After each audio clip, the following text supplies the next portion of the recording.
So mga idol, magandang araw. Magandang araw sa atin lahat. Ito, magluluto ako ng tom yum with fresh noodles. Ayan. Yan yung lutuin kong tom yum. At ito yung sahog niya. May hipon at saka pusit, seafoods. Ito. So mayroon ako ditong lemon leaves. Tapos may yan, dilaw na luya. Tapos sa tanlad, yan, lemongrass. Mayroon akong mushroom. At saka lalagyan din natin ng lemon juice. At saka ito yung tom yum fish. Ito yung tom yum fish niya. So, lutuin natin itong mga idol at titikman natin. Ako lang pala. Manood lang kayo. Yan. So, ito yung tom yum noodles soup. Taong bahay version. Okay? So, muna natin gagawin. Ito may pinakulo ako ditong So, ang gagawin ko dito, ito, pakulo ko muna yan. At saka, itong itong dilaw na luya. Yan. Yan. Yan lang pakuluan ko, tapos lalagyan ko siya ng kunting lemon na dahon. Yan. So, yan lang So, hintayin kong kumulo yan. Tapos, yun ang niya, sabaw. So, gigisahin ko pa rin tong niya para medyo masarap. Okay? So, ayan na mga idol. Kumulo na yung ating sabaw. Yan, ganyan. So, gagawin natin ay ito, magisahin natin.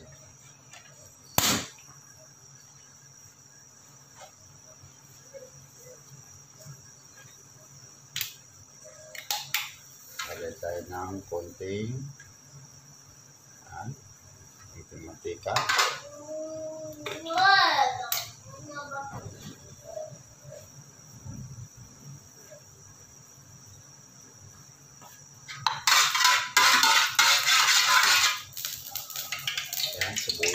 Sibuyas lang ang gigisay dito, saka yung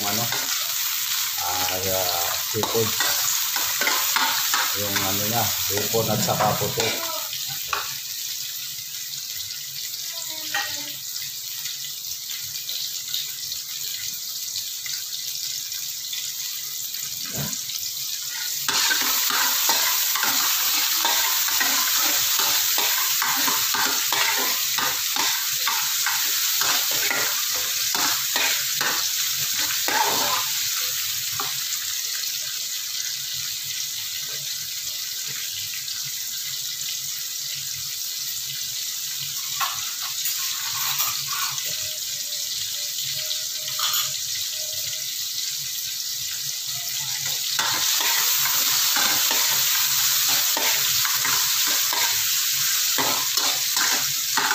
Wala na siyang bawang mga idol, ito lang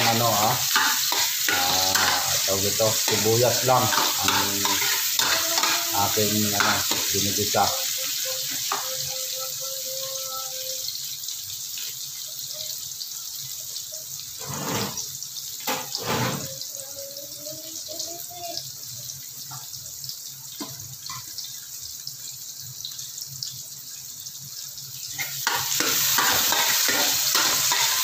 Ayan, brown na.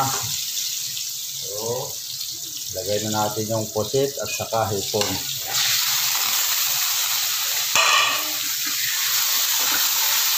Sinasadya ko to mga idol na ginigisa ko siya para yung medyo malansa-lansa na ng hipon at saka pusit, mawawala siya. Mapapalitan ng aroma ng yung sibuyas na ginigisa natin.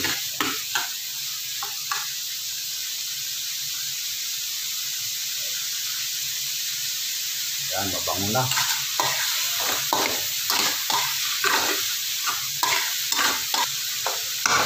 Pa natin ulit.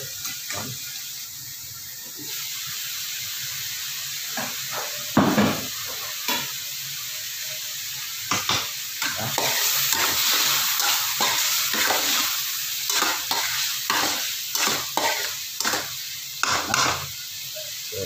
natin, lagyan natin na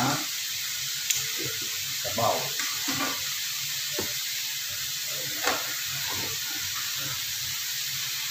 So, ito yung sabaw niya mga idol ha. Yan. Lumabas na yung aroma ng lemongrass at saka yung yung aroma niya, kaya sarap kaya. Yan.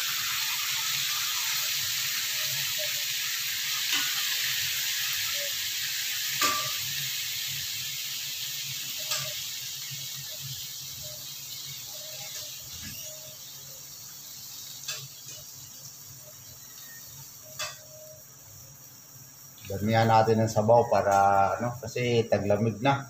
Kaya masarap humigop ng sabaw mga idol.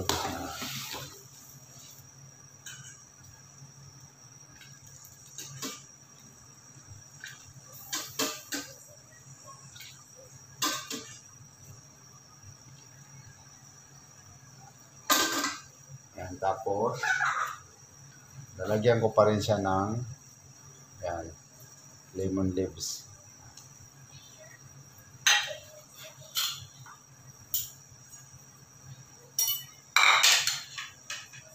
Saka ito yung mushroom. Hindi ko lang siya lahat ilagay kasi masyadong marami. Pero pag maraming mushroom, masarap yan.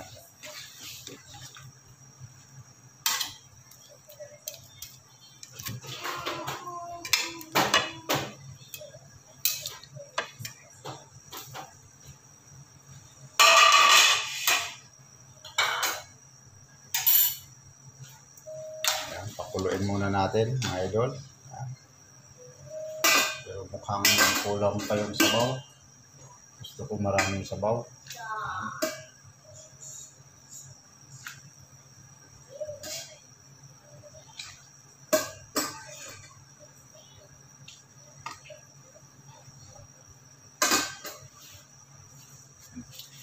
So, habang pinapakulo natin, lagay tayo ng kalahating nor cubes. Yan.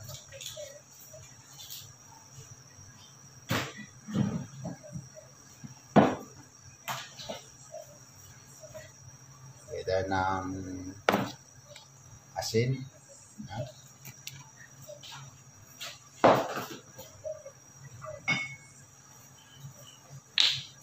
Saka siyempre patis. Yung patis lang.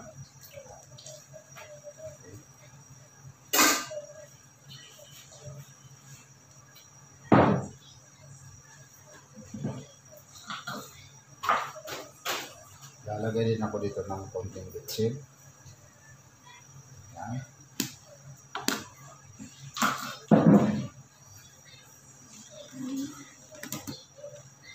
Pakuluin muna natin ng gusto para maluto yung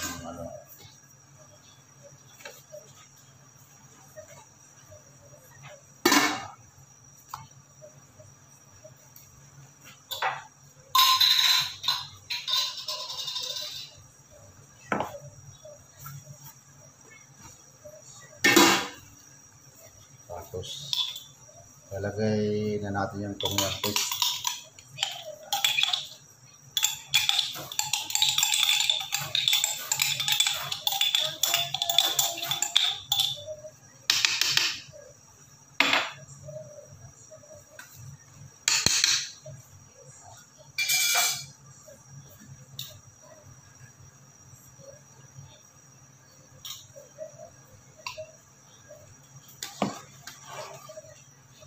Yung tom yum paste mga idol, kayo na lang mag-control kung gaano kadami ang gusto nyo ilagay.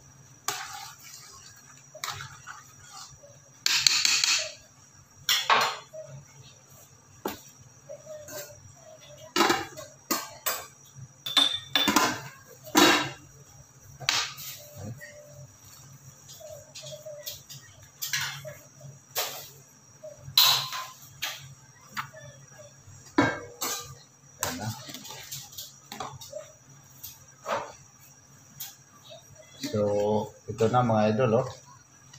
Okay na yung niya. Mabango na. Lumitaw na yung kanyang aroma ng tom yum. gagawin natin ay ito na. Ilagay na natin yung fresh noodles. Ayan. Yung fresh noodles mga idol, may mantika talaga yon, no? Sa paggawa. Kasi para hindi magdikit-dikit. So, ang gagawin nyo para wala masyadong mantika sa luto nyo, ibuhusan nyo muna ng mainit na tubig.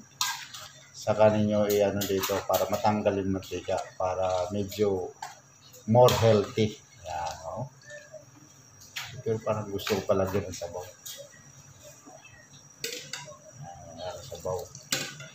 Sarap kasi gupin ng sabaw ng tom yum mga idol. Tanggalin ko lang itong dilaw na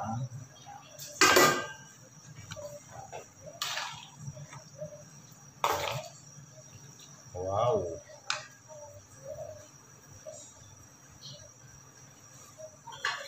Gusto ko palagyan ng tom yum para yan.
Yan na.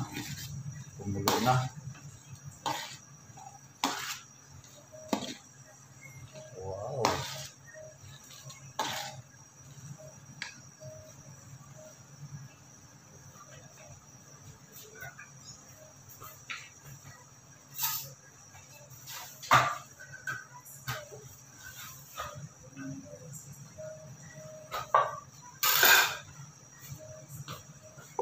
Pag ganito na mga idol, malapit nyo nang hanguin, saka natin ilagay yung lemon juice. Saka ibap milk. Ayun na lang din kung gaano kadami yung lagay yung ibap. Tang durog.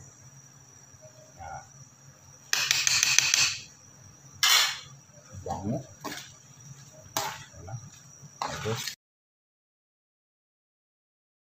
Yan din ang kunting patis para mas lalong more. Yan. Ayos na.